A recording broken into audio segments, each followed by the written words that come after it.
Good afternoon, everybody. We're going to go ahead and get started, and welcome to Aerstone's presentation on DFARS Readiness, specifically with regard to how to prepare for the new DFARS regulations regarding covered information. My name is Jason Winder. I'm the managing partner of Aerstone Labs, founding partner of Aerstone. Wanted to first begin by talking a little bit about the initial DFARS requirement. First of all, this current requirement affects all DoD contractors. Now that means not just prime contractors, but also subcontractors. Our sources also tell us that the same requirement that's part of the DFARS is going to be added to the FAR sometime within the next year and a half to 2 years. So this is really the first salvo over this bout of compliance. The deadline for compliance is the end of this calendar year, December 31, 2017.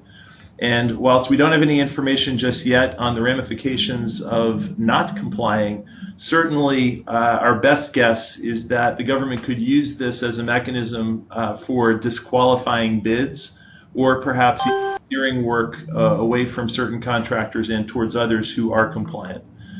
Any contract that's already been awarded must report the list of requirements that they haven't implemented within 30 days of award, beginning January of 2018. So what is the new regulation? About a year and a half ago, DFARS added this Safeguarding Covered Defense Information and Cyber Incident Reporting Clause to the DFARS. As I believe everyone's aware, the DFARS is the defense supplement to the FAR. Many federal agencies have their own supplement to the federal acquisition requirements, and the DFARS is the DoD's set of additional requirements. Effectively, this instruction requires all DoD contractors to comply with NIST 800-171, which is a slightly tailored and down-selected version of the NIST 853 compliance document that the federal government must use to comply with FISMA.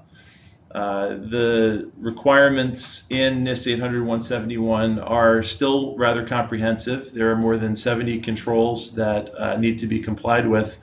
And in addition to complying with 800-171, the new regulation also requires that contractors and subcontractors report any kind of incident, including a hacking incident or a loss of data, to the federal government in a prompt and secure manner. So what kind of information is actually covered? As it turns out, there are 4 kinds of information that are actually covered under the new clause. The first is what's referred to as controlled technical information. Controlled technical information is effectively any sensitive information specific to defense or space travel, and that can mean really just about anything that could conceptually give adversaries information on classified or even sensitive programs. Second is any ITAR controlled information. ITAR regulations cover the import and export of defense information that's specifically tagged as sensitive. Third, and this is really, I think, one of the broadest parts of the requirement, any operational security information that an adversary might use to gain an advantage over the program and potentially cause failure or any sort of unacceptable consequence. Now, OPSEC information is very vague. That could mean staff rosters, that could mean information about schedule, it could mean statements of work, really any kind of information that perhaps aggregated with other publicly available information could give an adversary the upper hand on some kind of defense program. Again, it's exceptionally vague, and it forces us to start thinking about information that we maybe didn't think of as classified or confidential in a slightly new light. And then, of course, the fourth bullet point is a catch-all. Any additional information that the contract specifically identifies also must be covered. Now, the impact to small business on these new regulations can be somewhat extensive. First of all, there really isn't any way to recover the costs that you incur to comply with this standard. As far as the DoD is concerned, any cost you incur is just part of the cost of doing business with the Department of Defense. On the other hand, they did select 800-171 as the standard, which of course is better than other things they could have done. 800-171 contains substantially fewer controls than NIST 800-53 contains for FSMA compliance. Effectively, the federal government took out any of the controls related to availability, as well as controls that were really specific to the federal government itself, things like the logon banner, things of that nature.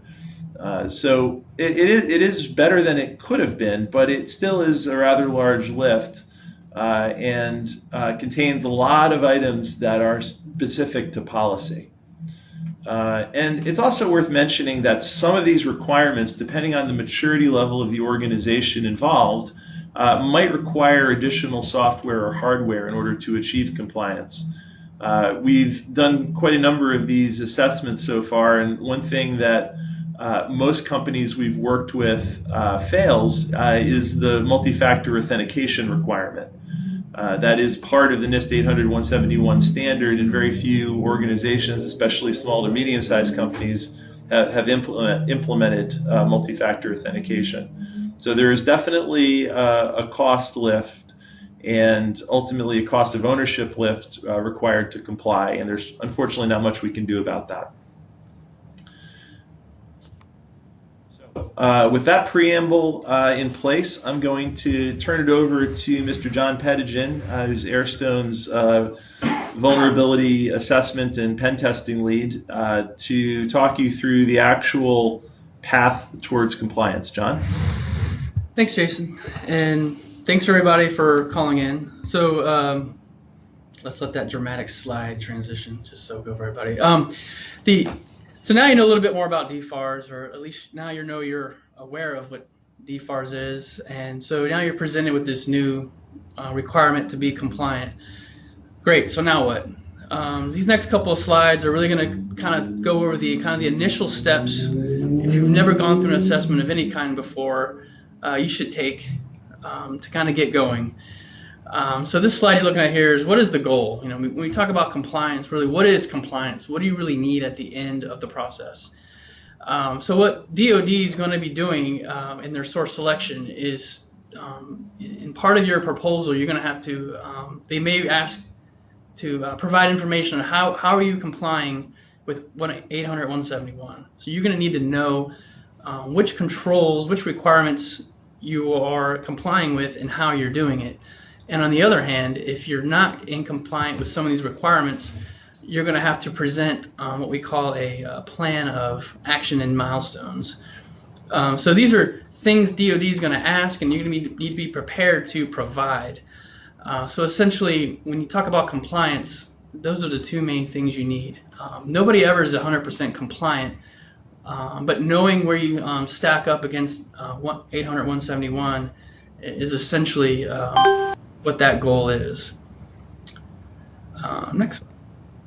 The next slide here, this is kind of the timeline or the life cycle of compliance from A to Z. And this is specifically how we help, we being Aerstone, help our customers. Starting with the readiness assessment. I'll get into that here in a couple of minutes. We essentially have a 1 to 2 week, just a real initial kind of a work session with our customers to kind of like flush out some initial information and do some high level gap analysis. And then we let our customers kind of fix some things, develop some things, policies, before the full audit, in which we go for each control and we document how you are satisfying or not all 70 of those requirements. And then we offer the client to do more fixes, mitigation, before we go final. And at the end of the road here, we deliver those two things specifically that I mentioned. The plan of fixing things, and most importantly, what we call the security control matrix. Really, this is the main thing you really want to get out of a compliance. A listing or a matrix of every requirement and a statement of how you guys are implementing that control, or the plan for fixing that control. And that's essentially what you can provide straight to DoD, or just having that knowledge within your organization is readiness right there. But before you even start, a couple main questions really you should ask yourself are essentially what Jason talked about. What is your covered defense information? What type of business are you doing with DoD? Is it project-specific information? Whether it's timekeeping information, all these things may be lumped into what we call CDI that should be covered by 800-171. So identifying all those pieces of information or data types within your organization that needs to be covered is usually the first step. And we have an extensive kind of questionnaire where we kind of have all these different types of data types, and we either say thumbs up or thumbs down whether or not they should be in scope. The second thing is what is the boundary of your system? The DoD calls this the Contractor Information System, or the CIS. If you're a small business, this could very well be your entire infrastructure. If you're a large business, some complex large systems have segmented networks dedicated for DoD work, where that you would only need to focus on that segmentation. And last but not least, are you even familiar with the requirements? Have you ever seen this 853, 171? Get a sense of what the requirements are asking your organization to do. All right, so having asked those questions, this slide really is kind of answering those questions. So first things first, get familiar with the requirements. If you already haven't, download the 800-171 PDF from NIST itself, and just start reading through. And as you do, start identifying what's missing in your organization. 80% of the requirements for 871 have to do with policy. And we've seen a lot of customers just not having a written security policy specifically being requested by DoD. Access control policy, a policy for security awareness training. Policies are relatively easier to fix than maybe a technical requirement that may require expertise and purchasing a solution. Define your boundary. If your entire infrastructure, your office, your network is going to be touching covered defense information, then it probably makes sense to draw a line around that, or not. Again, like I mentioned before, define your covered defense information. Go through the process where you sit around and you go through every bit of information that may even be related to your DoD work. And kind of write that down as your CDI, and that becomes your scope. Start developing a plan. Now, say you've gone through 171, you start identifying things right off the bat. What are some things you can fix in the short term? What are some things that you need to fix, but it's going to take some more resources, and it's not going to happen right away? Last but not least, essentially we just covered all the steps that we call a readiness assessment that we provide our customers. So at the end of our what we call a 1 to 2 week readiness assessment, we kind of flush out all this information.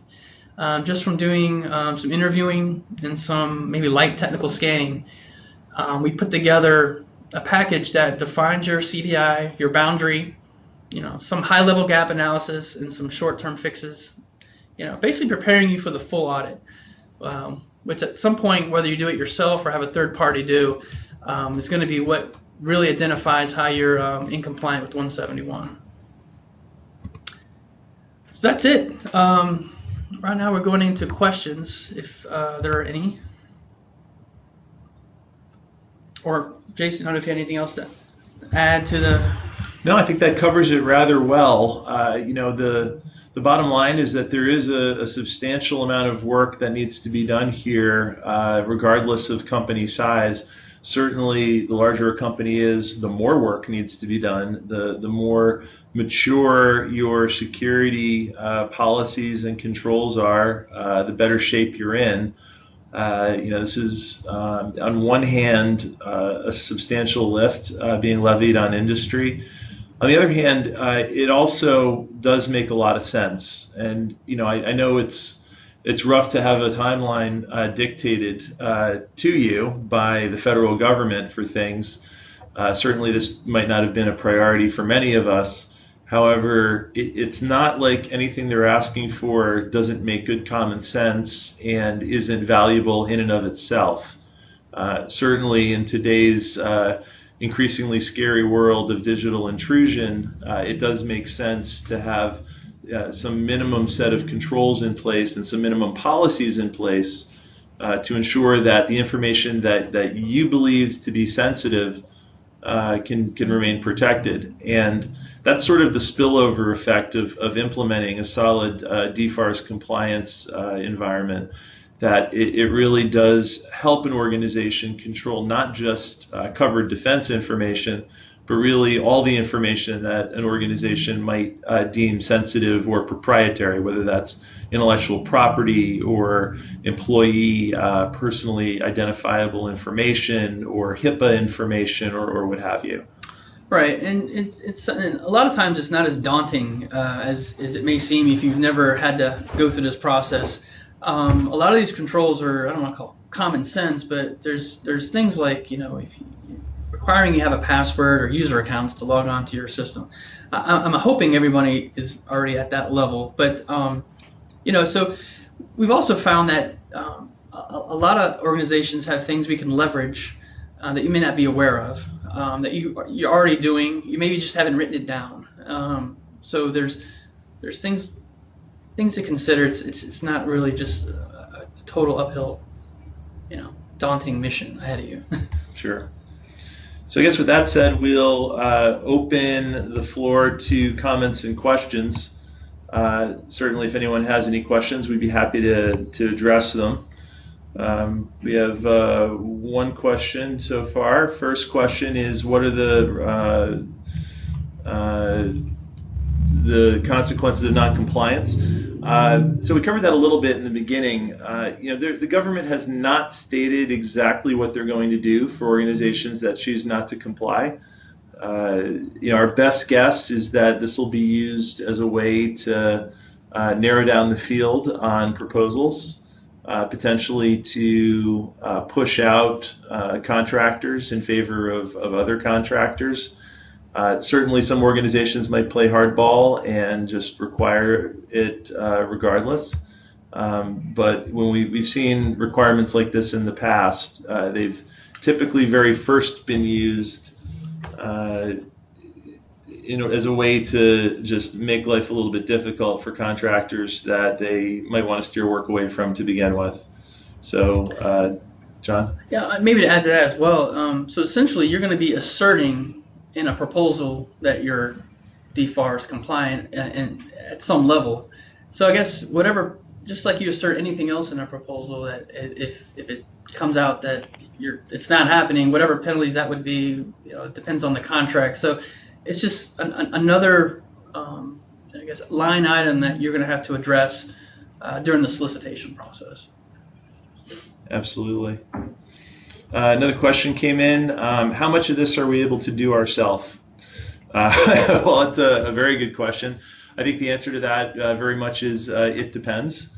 Certainly, if you are security savvy and have done work with NIST 853 or NIST 800-171, certainly this is work you could do yourself. Even if it's work you can do yourself, I think you have to ask yourself two questions. And the first question is there something better that you can be doing with your time? It's always good to stick to your knitting. And, if the people that you would put on doing this assessment work are people that you could have out billing or, working to win business or doing other important things for your organization, then maybe they should stick to doing those things. The second item is that really it's good to get a third-party assessment. In our experience, it's really hard to spell check your own work. Certainly, it's good to get a third party to come in and kind of take a look kind of dispassionately at what you've done. We might catch things that you wouldn't, or be a little harder on you than perhaps you might be on yourselves. John, any thoughts on that? No, there certainly is no requirement to get a third-party assessment, but the reasons you mentioned, also it's faster. Just the time to get ramped up on NIST 800 171, even before you get started, could take a lot of time.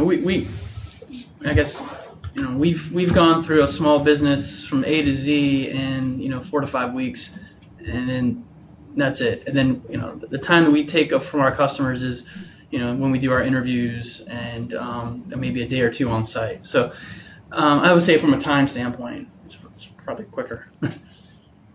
Absolutely. So those are all the questions we have right at this time. If anyone has any final questions, we're happy to address them either here, or if you'd like to drop us a note, we're always happy to engage, get a pretty quick turnaround on questions typically. Certainly, if you'd like to discuss anything we might be able to do to help you in these efforts in more detail, we're happy to do that too. The contact information is both in the meeting invitation and in the slide deck you just saw. So if there are no other questions, I think we can leave it there. I want to thank everyone for your time today. Hope this was of value, and if you have any follow-ups, please don't hesitate. Thanks so much.